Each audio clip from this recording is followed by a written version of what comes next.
어려운 때일수록 동지를 더더욱 아끼고 사랑하시며 위대한 강의 귀중한 혁명동지로 혁명촌으로 키워주신 우리 장군님. 언제인가 아버지를 조용한 곳에 부르신 위대한 장군님께서는 요즘은 청정지국장이 어머니다운 심정으로 군인들에 대한 교양 사업을 잘하고 있는데 아주 좋은 일이다. 당 정치 일꾼들은 이렇게 당세도와 관료주의를 철저히 뿌리 빼고 모든 사업을 당적인 방법, 정치적인 방법으로 조직 진행하여야 한다. 아버지는 그 말씀을 저한테 들려주시고 나서 나이 걸음걸음은 이렇게 장군님이 특이한 동지에 또 받들려 왔다고 이것을 절대로 잊지 말고 네가 맡은 당 사업을 잘해야 한다고 신신당부하였습니다. 그러시고도 2003년 어느 날에는 조명록 동지가 자신의 부담을 많이 덜어주고 있으며 강성국가 건설의 돌파구를 열어나가는 데서도 큰 기여를 했다고 또다시 높이 평가해 주셨습니다. 그때 조명록 동지는 기쁨 대신 안절부절 못하며 어쩔 바를 몰라 했습니다. 과분한 평가를 받은 그날 전사는 온 밤 잠을 이루지 못하며 그칠 줄 모르는 눈물 속에 같은 말만 자꾸 뇌었습니다. 장군님, 일은 장군님께서 다 하시고 평가는 누구에게 주시는 것입니까? 우리 이제 그날 밤 로 전사가 왜 그리도 송구해 했는가를 말해주는 한 가지 얘기를 먼저 전하려고 합니다. 오목했던 1990년대 후반기의 어느 해 제국주의 연합 세력의 고리밥살 책동이 극치를 이루고 자연재해 또한 끊임없어 나라의 전기 생산량이 최저선으로 떨어졌습니다. 전기가 없어 숨죽은 공장들, 전기가 없어 불 꺼진 마을들이 우리 장군님의 가슴을 아프게 허비었습니다. 그때 원수놈들은 드디어 북이 운명의 종말 고할 때가 되었다고 어리석게도 생각하고 있었습니다.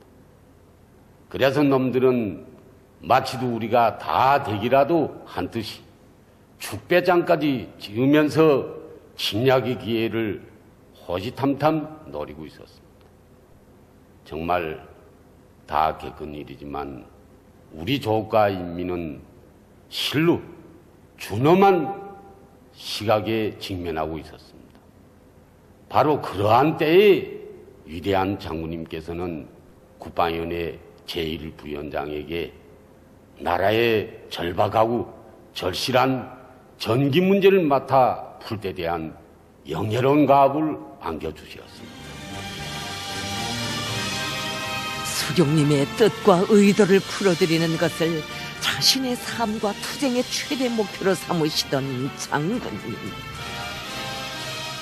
수종님 어깨 위에 무거운 짐을 덜어드리는 것을 자신의 행복의 전부로 여기시던 수종님의 참다운 동지 장군님처럼 살며 싸워 장군님의 진짜배기 동지가 되리라 마음다진 조명록 동지는 지체 없이 전기 생산에 많은 몫을 맡고 있는 한 발전소로 달려갔습니다. 그러나 석탄이 어디 나와야 단 얼마간의 전기라도 더 내게 할 것이 아닙니까? 너무도 안타까워 인민군 장병들과 함께 석탄 질통을 지고 갱 속에 나들기를 그 얼마. 하였건만 그렇게 해서 전기 문제를 푼다는 것은 어림도 없는 일이었습니다. 최고사령관 동지 고심 하나 풀어드리지 못하고 있는 내가 무슨 그이와 생사고락을 같이 하는 동지란 말인가. 장군님께서라면 이런 때 어떻게 하셨을까. 전사의 눈앞에는 1960년대 어느 한 시기에 있었던 일이 떠올랐습니다. 사수동지가 한 지휘관으로 있을 때 일입니다. 그때 그 어버이수령님으로부터 요즘 우리 상공의 나라도록 계속 못되게 구는 미국놈이 그 121 공중정차기를 아예 소멸에 치라는 명령을 받았다고 합니다. 그래서 우리 비행기들은 군놈이 나타났다는 통보만 받으면 즉시에 출격하곤 하는데 요놈은 어찌나 교활하고 깜찍한지 매번 쏙쏙 빠져 달아나곤 해서 차수동지는 그때 명령을 제대로 관철하지 못하는 안타까움을 금할 수 없었다고 합니다. 전사가 아무리 애를 써도 방도를 찾을 수가 없어 고심하고 있던 그때 그 실태를 요해하신 장군님께서는 적에게 노출된 곳에서 비행기를 띄워 주도권을 놓치지 말고 적들이 간파하지 못하며 기동을 단축할 수 있는 곳에 비행기를 은폐시켜 놓았다가 적 비행기가 들어오면 불쑥 떠올라 냅다 갈겨치우라고 그야말로 신출귀몰의 전법을 가르쳐 주셨습니다. 하여 통쾌하게 격추된 미제의 대형 간첩 비행기 EC-121. 장군님께서는 그때처럼 전사가 또 깜짝 놀라게 하셨습니다. 멀리에서도 한 동지의 심정을 속속들이 헤아리시고 인민군 공병 부대들을 대담하게 뚝 떼어 석탄 전선들로 보내주셨던 것입니다. 아니, 오늘 같은 일촉즉발의 정세하에서 일단 유사시 일선에서 나가며 통로를 개척해야 할 공병들을 떼내면 그러다가 저놈들이 당장 전쟁을 일으키면 전사는 가슴이 섬찟하여 황황히 장군님께로 달려갔습니다.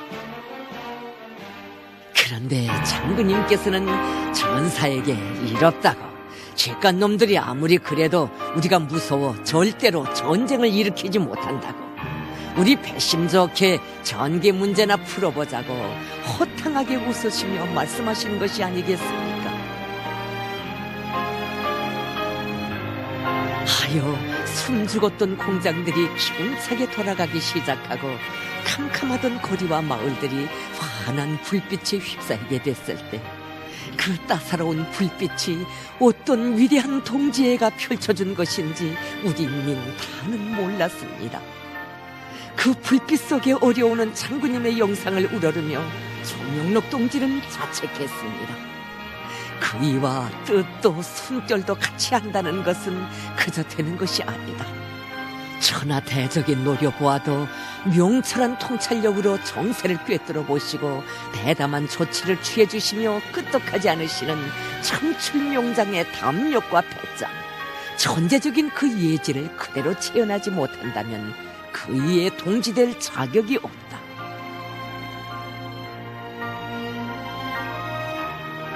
장군님께서는 그렇듯 전사의 고심을 다 풀어주시고도 조명록 동무가 강성국가 건설의 돌파구를 여는데 크게 기여했다고 하시며 전사마저 잊고 있던 그의 생일날 동무는 술을 못하니 맥주를 부었다고 하시며 감격의 눈물이 뚝뚝 떨어지는 전사의 손에 선수 축배잔을 들려주셨으니 가슴에 두 번째 영웅 메달까지 빛내주셨으니 전사의 자책은 더욱더 깊어만 갔습니다.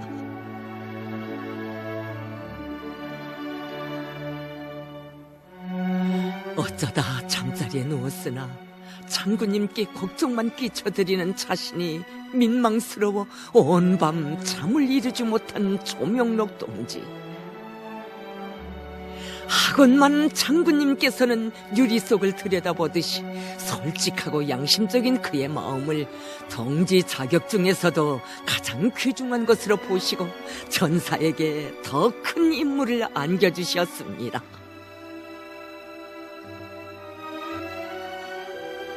그때는 2000년 10월 우리와 제국주의 연합 세력 간의 첨예한 대결이 극한 점에 이르렀던 그때 장군님께서는 제국주의 연합 세력의 한 나라에 그를 자신의 특사로 파견하여 필승의 신심을 안겨주실 용단을 내리셨던 것입니다. 전사는 온몸이 격정에 휩싸였습니다. 자신께서 가실 길에 나를 세워주시다니 믿음이면 이런 믿음이 또 어디 있단 말인가. 정녕 세상에 없는 믿음을 받아 안았건만 그이께서 장시간에 걸쳐 구석구석 다 가르쳐 주셨건만 최고 사령관 동지의 전략적인 의도대로 해낼 수 있겠는지 걱정만 앞섰습니다. 그러나 그가 도착한 적대국의 대통령이 관례를 벗어나 정중한 자세로 장군님의 친서를 전달받고 친서를 보내주신 장군님께 존경을 표시할 때 전사는 내가 과연 어떤 위대한 분의 동지로 살고 있는가를 가슴이 뻐근하게 절감하며 배심이 든든해졌습니다.